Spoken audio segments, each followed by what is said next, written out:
کچھ مناظرین نے نعرہ تکبیر، نعرہ رسالت، مبلغ سنی دعوت اسلامی جناب صادق رضوی صاحب قبلہ، جناب صادق رضوی صاحب قبلہ، نعرہ تکبیر، نعرہ رسالت۔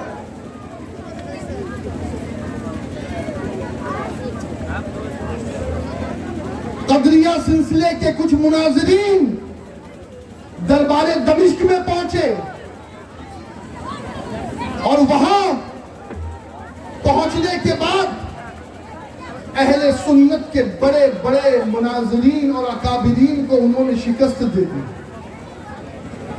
عبد الملک حیران ہوا، یا اللہ، یہ قدریہ فرقے کے جو مناظرین ہیں یہ کتنے علم والے ہیں کہ انہوں نے اہل حق کو شکست دے دی، اہل اسلام کو شکست دے دی۔ عبد الملک پریشان ہوا، اور آپ جانتے ہو یہ جو سلسلہ ہے نا جسے قدریہ کہہ رہا ہوں میں، اس کا عقیدہ یہ ہے کہ معاذ اللہ یہ ایتھسٹ ہوتے ہیں، دہریے ہوتے ہیں، ناستک ہوتے ہیں۔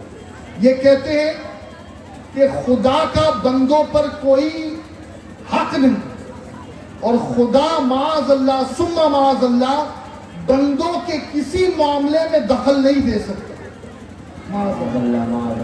ہمارا عقیدہ کیا ہے کہ اگر ہم سے کوئی برائی ہو تو یہ ہمارے نفس کی وجہ سے ہوتی ہے، ہماری وجہ سے ہوتی ہے، لیکن اگر کوئی نیکی ہم سے ہو جائے تو یہ خدا کی توفیق سے ہوگا، ہدایت اللہ کی طرف سے ملتی ہے۔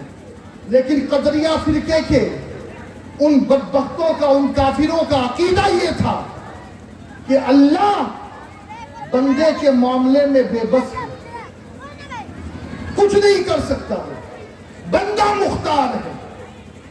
اب جب ان قدریہ فرقے کے مناظرین نے ملک شام آ کر کے حاکم کے دربار میں، عبد الملک کے دربار میں بڑے بڑے علماء کو شکست دی، تو اس وقت عبد الملک بن مروان کو کوئی یاد آیا تو وہ امام محمد باقر یاد آئے۔ زمانہ جانتا ہے کہ جس مرض کی دوا کہیں نہیں ملے گی وہ دوا اہل بیت کے پاس ملے گی۔ خط لکھا مروان کے بیٹے عبد الملک نے، یا امام محمد باقر، خدا کے لیے آپ تشریف لے آئیے، اس لیے کہ یہاں حق اور باطل کا فیصلہ ہے، سچائی اور جھوٹ کا فیصلہ ہے۔ اگر آپ نہیں آئے تو اسلام پسپا ہو جائے گا، دشمنان اسلام سر اٹھا دیں گے، لہذا خدا را آپ تشریف لے آئیے، خدا را آپ آ جائیے۔ امام محمد باقر کے پاس مدینہ شریف میں یہ دمشق کا خط پہنچا۔ آپ نے اس خط کے دوسرے جانب لکھا کہ میں بہت بوڑھا ہو چکا ہوں، لہٰذا میں اپنے بیٹے جعفر صادق کو اس مناظرے کے لیے بھیجتا ہوں، وہ موضوع رہے گا۔ امام جعفر صادق کی عمر بہت زیادہ نہیں ہے۔ امام جعفر سفر کرتے ہیں، مدینہ شریف سے ملک شام پہنچتے ہیں، اور جیسے ہی عبد الملک بن مروان سے ان کی نظر دوچار ہوتی ہے، عبد الملک بن مروان سر پکڑ کر بیٹھ جاتا ہے، کہتا ہے کہ اب کچھ نہیں ہو سکتا۔ امام جعفر نے کہا کیا بات ہے؟ یہ دیکھو میرے والد کا نامہ میں لے آیا ہوں۔ وہ پڑھتے ہیں، کہا بیٹا بات یہ ہے، برا نہ ماننا، آپ کے والد ہی کی ضرورت تھی، آپ کی ضرورت نہیں ہے۔ آپ چھوٹے ہو، یہاں یہ بڑے بڑے سفید ریش 70-60 سال کے بڑے بڑے عالم، جید عالم ہار گئے ان سے، بیٹا تم کو بچے ہو، تم کیسے جیت پاؤ گے؟ اللہ اکبر! امام جعفر صادق نے اس وقت برجستہ کہا، آپ یہ بات مجھ پہ چھوڑ دو، جو مہینوں میں نہیں ہرا کرا سکے میں جعفر چند منٹوں میں ان کا کام کر دوں گا. سبحان اللہ سبحان اللہ. گھنٹے نہیں کہے, کانفیڈنس دیکھے, علم دیکھے امام جعفر صادق کا. کہا یہ مجھ پہ چھوڑو. علی کا گھر بھی کیا گھر ہے. علی والو ذرا بولو سبحان اللہ. علی کا گھر بھی وہ گھر ہے کہ جس گھر کا ہر ایک بچہ جسے دیکھو وہی شیر خدا معلوم ہوتا ہے. علی کے نام کا نعرہ لگا نہیں سکتا, علی کے نام کی محفل سجا نہیں سکتا, علی کے بچے اجازت اگر نہیں دیں گے کسی کا باپ بھی جنت میں جا نہیں سکتا. یہ علی کے بچے ہیں, یہ علی کے بیٹے ہیں. کہتے ہیں مجھے موقع دو, میں گھنٹوں نہیں لگاؤں گا, میں مہینوں اور دنوں میں نہیں یہ مناظرہ طے کروں گا, میں تو سیکنڈوں میں میں تو منٹوں میں چھٹی کروں گا. آپ پہنچے, اس مناظر نے جب آپ کو دیکھا تو دل ہی دل میں مسکرانے لگا. کہا اب یہ بچہ میرے ساتھ مناظرہ کرے گا. میں آپ سے بھی کہتا ہوں اگر کوئی نبی کے گھرانے کا ہے تو اسے بچہ مت سمجھ لینا, بچہ مت سمجھ لینا, اس لیے کہ جو نبی کے گھرانے کا ہے وہ بڑا عظیم ہوتا ہے, وہ بڑا عظیم ہوتا ہے. اب اس مناظر نے کہا کہ مناظرہ شروع کیا جائے. امام جعفر صادق نے کہا کہ تم لوگوں کو بدلنے کی عادت بہت ہے, مناظرہ کس بات پر ہوگا, کسی ایک چیز پر اتفاق تو کرو. انہوں نے کہا کس پر؟ کہا آپ بولو جس پر. امام جعفر نے کہا نہیں میں یہ تم پر چھوڑتا ہوں. انہوں نے کہا مناظرہ قرآن سے ہوگا, قرآن سے. کس سے؟ امام جعفر نے کہا ٹھیک ہے مجھے منظور ہے. جبکہ مولا علی کرم اللہ وجہہ الکریم نے یہ کہا تھا کہ خارجیوں سے کبھی بھی قرآن کے ساتھ مناظرہ نہ کرنا, لیکن یہ عام لوگوں کے لیے ہے. جعفر صادق تو جعفر صادق ہے. کہا قرآن سے مناظرہ کریں گے. آپ نے کہا ٹھیک ہے, تو پھر پہلے تم کر شروع کرتے ہو یا پہلے میں؟ اس نے کہا امام جعفر سے تم شروع کرو. امام جعفر نے کہا مجھے سورہ فاتحہ سنا. سورہ فاتحہ سنا. ابھی تو 6666 آیتیں بہت دور, پہلے سورہ فاتحہ سے بات کرو. اب اس نے شروع کیا الحمدللہ رب العالمین الرحمن الرحیم مالک یوم الدین ایاک نعبد و ایاک نستعین. امام نے کہا بس یہی رک جا. کہا عربی جانتا ہے؟ کہا جانتا ہوں. ذرا اس کا ترجمہ بھی مجھے سنا. اس نے پورا ترجمہ سنایا. کہا پھر ایاک نعبد و ایاک نستعین کا کیا مطلب؟ کہا میں اللہ سے اللہ ہی کی عبادت کرتا ہوں اور اللہ ہی سے مدد مانگتا ہوں. امام جعفر نے کہا تیرا اس پر یقین ہے؟ کہا ہے. تو عقیدہ رکھتا ہے؟ کہا میں عقیدہ رکھتا ہوں. تو کہا اگر اللہ بندوں کے معاملے میں کچھ نہیں کر سکتا یا بے بس ہوتا تو پھر بندہ اللہ سے مدد کیوں مانگتا؟ یہ مدد مانگنا بتا رہا ہے کہ اللہ بندوں کی مدد بھی کرتا ہے اور بندوں پہ اختیار بھی رکھتا ہے. وہ مناظرہ جو کئی مہینوں سے سر نہیں ہوا, جعفر صادق نے چند منٹوں میں اسے حل کر دیا. یہ ہے اہل بیت. اور دوستو چونکہ اب میرے بعد آپ کو ایک عظیم خطاب سننا ہے, اس لیے بس ایک آخری بات جو آپ کے لیے بھی اور میرے لیے بھی اصلاح طلب ہے, اصلاح کا باعث ہے, وہ عرض کر کے اپنی گفتگو کو ختم کریں. حضرت داؤد طائی نے ایک مرتبہ حضرت امام جعفر صادق رضی اللہ تعالی عنہ سے یہ پوچھا کہ حضور مجھے کچھ نصیحت فرمائیں کہ قیامت کے میدان میں شرمندگی سے بچ جاؤں. جانتے ہو امام جعفر صادق رضی اللہ تعالیٰ عنہ نے کیا کہا؟ کہا میں خود ڈرتا ہوں کہ قیامت کے دن اللہ نے اگر میری پکڑ کر لی تو میں اللہ کو کیا جواب دوں گا. اللہ اکبر. حضرت داؤد طائی فرماتے ہیں کہ جو رسول اللہ کے بیٹے ہیں, جو رسول اللہ کے خاندان سے ہیں, ارے جن کے خمیر میں نبوت کا پانی ملا ہے, جب وہ اللہ سے اتنا ڈرتے ہیں تو ہمیں اللہ سے کتنا ڈرنا چاہیے. سبحان اللہ سبحان اللہ. میں بڑے ادب کے ساتھ کہتا ہوں, کوئی عالم ہو, کوئی فاضل ہو, کوئی کسی بڑے خانقاہ کا مالک ہو, کسی بڑے خاندان والا ہو, ثروت والا ہو, دولت والا ہو, علم والا ہو, کچھ بھی ہو, وہ نبی کی اہل بیت سے بڑا نہیں ہو سکتا.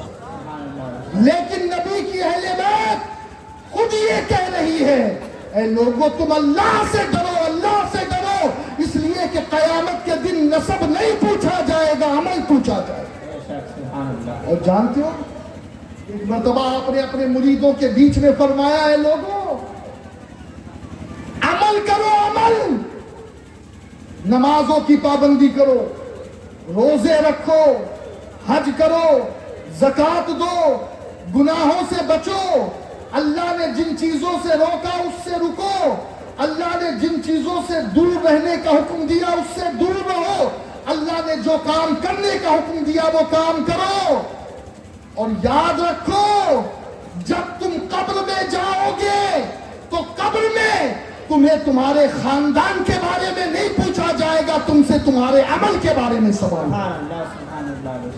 دوستو, آج ہم بڑی آسانی کے ساتھ کہہ دیتے کہ ہم تو کہہ دیں کہ ہم غوث پاک کے غلام ہیں.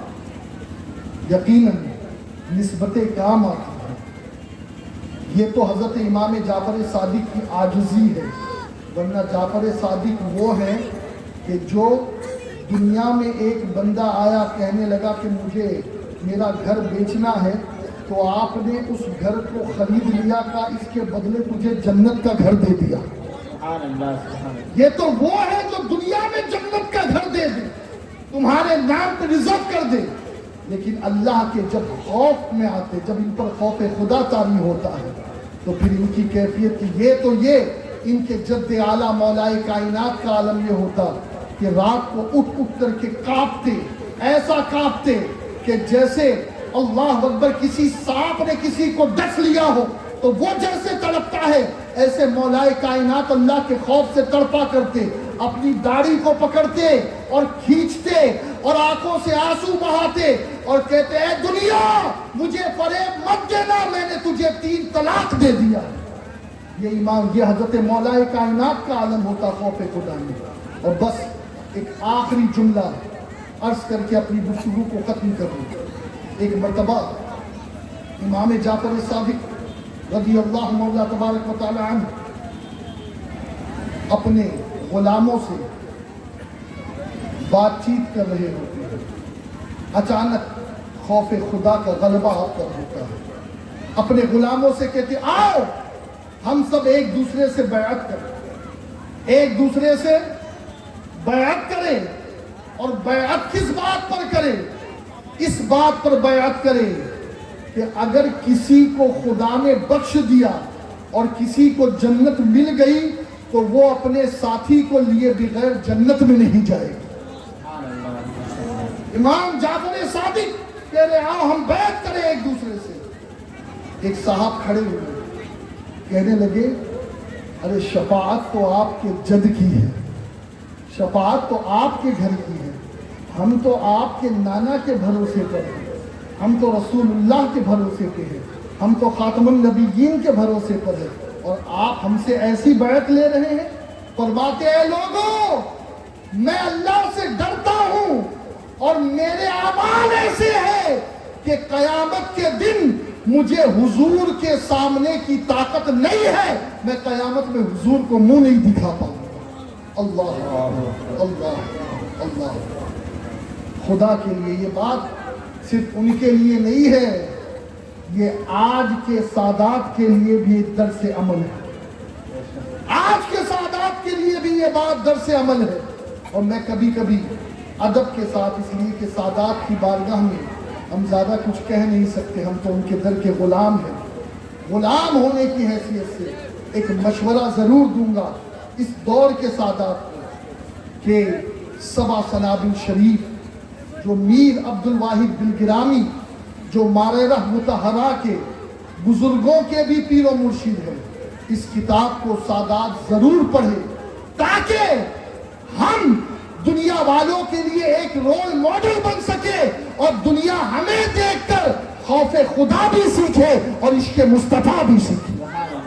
اللہ ہم سب کو عمل خیر کی توفیق عطا فرمائے۔ وما علینا الا البلاغ المبین۔ السلام علیکم ورحمۃ اللہ تعالی وبرکاتہ۔ اپنی اپنی جگہ بیٹھے رہیں اس لیے کہ وقت بالکل کم ہے اور 3 شخصیتیں انشاءاللہ اب آپ کے سامنے ہیں۔ بات کن کی کر رہا تھا؟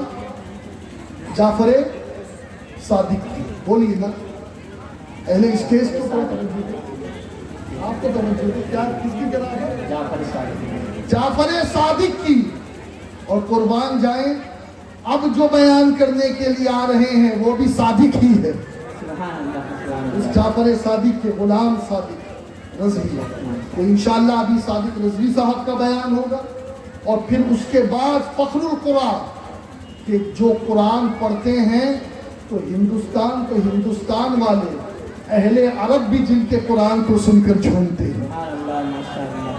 فخر القرآن، استاذ القرآن حضرت قاری ریاض الدین اشرفی صاحب تشریف لائیں گے پہلی بار۔ سبحان اللہ۔ سبحان اللہ۔ وہ نعتیں بھی سنائیں گے، قرآن بھی سنائیں گے اور پھر اخیر میں انشاءاللہ آپ کے ہمارے سب کے قائد داعی کبیر حضرت علامہ مولانا شاکر نوری صاحب کا بیان ہوگا ماشاء اللہ۔ اور انشاءاللہ ذکر الہی بھی،